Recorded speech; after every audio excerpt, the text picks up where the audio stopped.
Hi friends, எல்லோரும் எப்படி இருக்கிறீங்க? இன்றைக்கி ப்ளாக் நல்லா ஒரு சில்லுன்னு சூப்பரான ஒரு பாதாம் குல்ஃபியோடு ஸ்டார்ட் பண்ணிடலாம் அப்படின்னு தாங்க. இந்த குல்ஃபி வீடியோ வந்து நான் ஷார்ட்ஸில் கொடுக்குறேன், இதில் கொடுக்க முடியல. இன்றைக்கி நம்ம வீட்டில் நம்ம பாப்பாவுக்கு பர்த்டேங்க, மார்ச் 27 அன்னைக்கு. அதனால் அந்த அன்னைக்கு எடுத்த ப்ளாக் தான் இது.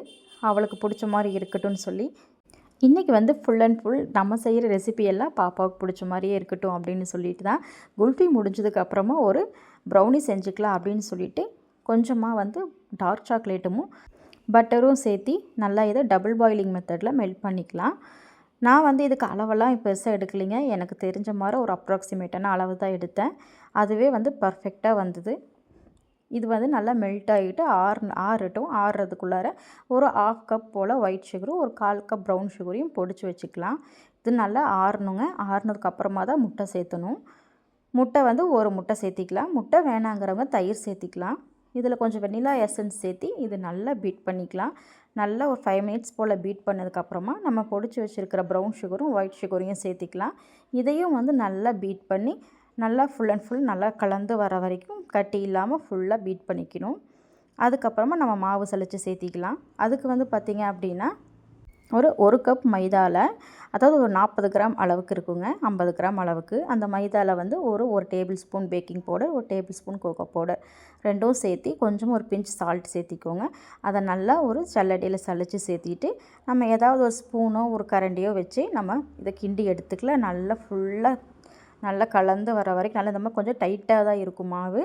டைட்டாக இருக்குது, ரொம்ப கெட்டியாக இருக்குதுன்னு நினச்சிக்க வேண்டாம், இது கரெக்டாக இருக்குங்க. இப்போ ஒரு பேக்கிங் டின்னில் கொஞ்சமாக ஒரு பட்டர் ஷீட் போட்டு அதுக்கு மேலே வந்து கொஞ்சம் மாவு சேர்த்திக்கலாம். நல்லா எந்த பக்கமும், அதாவது மேடு பள்ளமாக இல்லாமல் நல்லா சமமாக வந்து சேர்த்திக்கணும். மெதுவாக அந்த கரண்டியில் லைட்டாக இப்படி எந்த பக்கமும் கூட குறைச்சல் ஆகாத அளவுக்கு சேர்த்திக்கலாம். இதில் வந்து பார்த்திங்கன்னா நான் வந்து மில்க் சாக்லேட்ஸ் வந்து உள்ளுக்குள்ளார ஃபுல்லாக இருக்கிற மாதிரி அங்கங்கே வச்சு விட்டுட்டேன். நம்ம கேக்கை கட் பண்ணி வெளியே எடுக்கும்போது சாக்லேட்ஸ் இருக்கிற மாதிரி இருக்கட்டும் அப்படின்னு சொல்லிவிட்டு வேறு எதுவும் நட்ஸ் எல்லாம் நான் சேர்த்திக்கல. பசங்க நட்ஸ் இருந்தால் விரும்புகிறதில்ல, அதனால் வந்து நான் சாக்லேட்ஸ் சேர்த்திக்கிட்டேன். இல்லை சாக்கோ சிப்ஸ் இருக்குது, அது மாதிரி ஏதாவது சேர்த்திக்கிறதா இருந்தாலும் சேர்த்திக்கலாம், நல்லா தான் இருக்கும். அதுக்கு பதிலாக நம்ம மில்க் சாக்லேட் வைக்கும்போது அது லைட்டாக மெல்ட் ஆகி இருக்கும். அது சாப்பிடும்போது இன்னமும் இன்ட்ரெஸ்ட்டாக இருக்கும் குழந்தைங்களுக்கு. இப்போ அதுக்கு மேலே வந்து இன்னமும் கொஞ்சம் மீதி இருக்கிற மாவு எல்லாத்தையும் வந்து அதுக்கு மேலே சேர்த்திக்கலாம். இப்போ நல்லா டேப் பண்ணி எடுத்தோம்னா நல்லா சமமாக வந்துடும். அதுக்கப்புறமா இன்றைக்கி நான் குக்கரில் தாங்க வைக்கிறேன். ஏன்னா மேக்ஸிமம் நிறையா எடுத்துக்கிட்ட குக்கரில் தான் பண்ணுவாங்க, அதனால் நான் குக்கரில் தான் பண்ணேன், அவனில் பண்ணலை.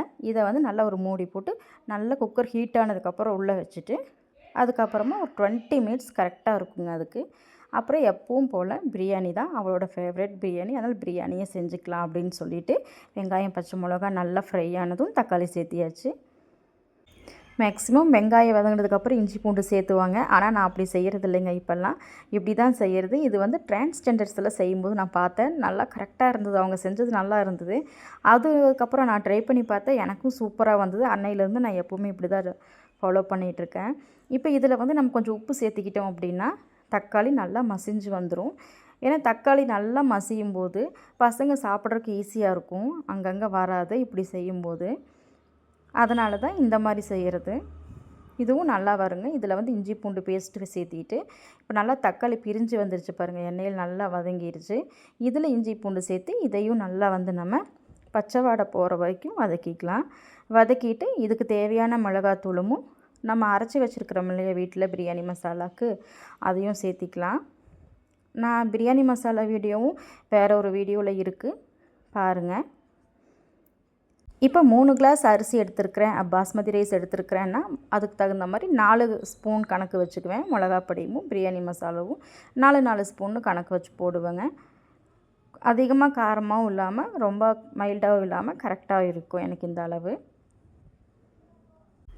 இதுக்கப்புறமா சிக்கனை சேர்த்திக்கலாம். சிக்கன் பார்த்திங்கன்னா ஒரு 3 நிமிஷம் போல் நல்லா சுருண்டு வர வரைக்கும் வதங்கினா போதும். அதுக்கப்புறமா நான் வந்து ஃபஸ்ட்டு ரைஸை வந்து வாஷ் பண்ணிவிட்டு அதுக்கப்புறமா நம்ம பிரியாணிக்கு என்ன அளவு தண்ணி வைப்போமோ அதே அளவு சுடு தண்ணி வச்சு பாஸ்மதி ரைஸை வந்து சுடு தண்ணியில் போட்டு ஊற வச்சுருக்கிறேங்க. நல்லா ஒரு 1/2 மணி நேரம் 3/4 மணி நேரம் அது ஊறிட்டு இருந்தது. அதுக்கப்புறமா நம்ம இதெல்லாம் ரெடி பண்ணுற வரைக்கும் அது ஊறுற டைம் கரெக்டாக இருக்கும் அப்படின்னு சொல்லி ஃபஸ்ட்டே ஊற போட்டுட்டேன். இப்போ பார்த்திங்கன்னா நல்லா ரெடி ஆகிடுச்சு.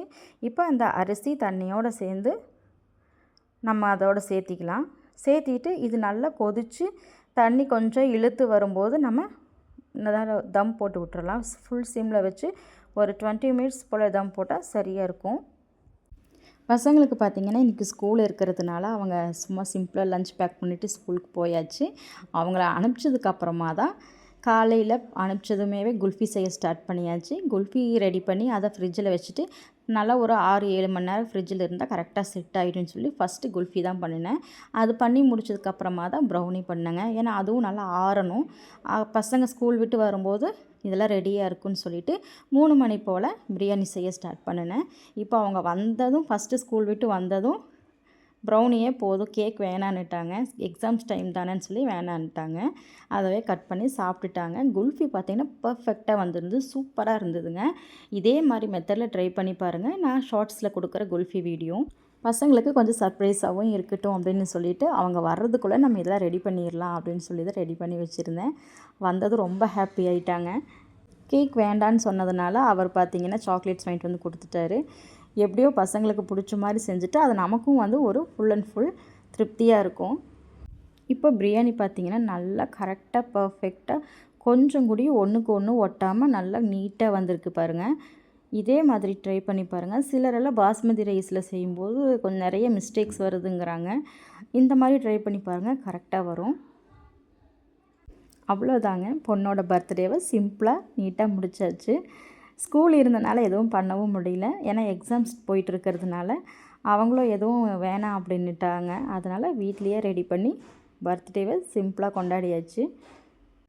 இன்றைக்கி பாப்பாவோட பர்த்டேக்கு பார்த்திங்கன்னா குல்ஃபி, ப்ரௌனி, சிக்கன் பிரியாணி, கொஞ்சம் பெப்பர் சிக்கன், கொஞ்சம் லெக் பீஸோடு அவள் பர்த்டேவை முடிச்சாச்சு. அப்புறம் அது போக எப்போவுமே அவங்களுக்கு பிடிச்சது டைரி மில்க் சாக்லேட்ஸ் தான், அதுவும் வாங்கி கொடுத்தாச்சு. ரொம்ப ஹாப்பியாக இன்றைக்கி பர்த்டேவை அவங்களும் செலிப்ரேட் பண்ணிட்டாங்க. வீடியோ பார்க்குற ஃப்ரெண்ட்ஸ் எல்லோரும் கொஞ்சம் லைக் பண்ணிவிட்டு சப்ஸ்கிரைப் பண்ணி கொடுங்க. சப்ஸ்கிரைப் பண்ண எனக்கு கொஞ்சம் ஹெல்ப்பாக இருக்கும். அதே சமயத்தில் உங்களுக்கு தெரிஞ்ச விஷயத்தை கமெண்ட்டில் சொல்லுங்கள். அதுவும் எனக்கு ஒரு மோட்டிவேஷனாக இருக்கும். நெக்ஸ்ட் இன்னொரு வீடியோவில் பார்க்கலாம். பாய்.